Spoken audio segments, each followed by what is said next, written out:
చంద్రబాబు గారి నాయకత్వం, చంద్రబాబు గారి నాయకత్వం,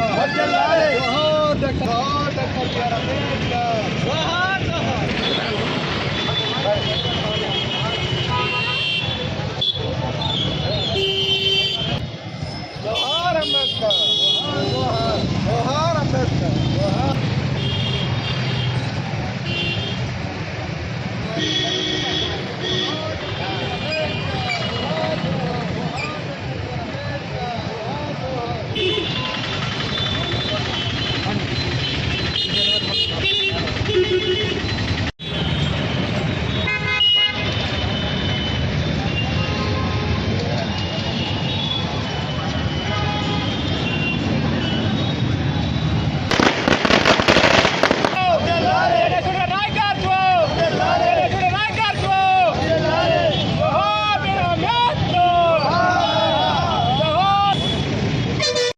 రాష్ట్ర అధ్యక్షులు పాలేటి ఉమామహేశ్వరరావు గారు, అదేవిధంగా కార్యదర్శి పిల్లి సురేంద్రబాబు గారి ఆదేశాల మేరకు రాష్ట్రంలో మేము గతంలో నష్టపోయినటువంటి పథకాలన్నీ కూడా ప్రస్తుతం జగనన్న విదేశీ విద్యా పథకంగా పేరు మార్చినటువంటి ఈ పథకానికి చంద్రబాబు గారి ప్రభుత్వం వచ్చిన తక్షణమే మీరు జీవోని పాస్ చేసి మళ్ళా యథావిధంగానే అంబేద్కర్ విదేశీ విద్యా పథకంగా పేరు మార్చడం అనేది చాలా హర్షించదగ్గ విషయము.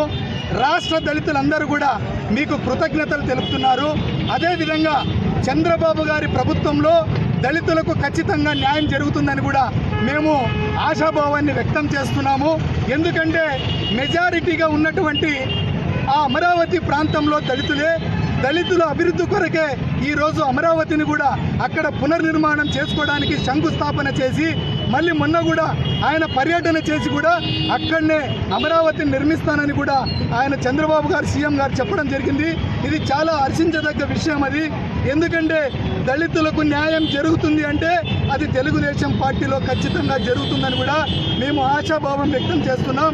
ఈ యొక్క కృతజ్ఞత తెలపడానికే మా రాయలసీమ జిల్లా కార్యాలయం నుంచి బాబాసాహెబ్ అంబేద్కర్ గారికి పూలమాలలు వేసి సముదాయ సైనికులందరూ కూడా వచ్చి బాబాసాహెబ్ అంబేద్కర్ గారికి మరియు చంద్రబాబు నాయుడు గారికి పాలాభిషేకంతో కూడా మేము కృతజ్ఞతలు తెలపడం జరిగింది.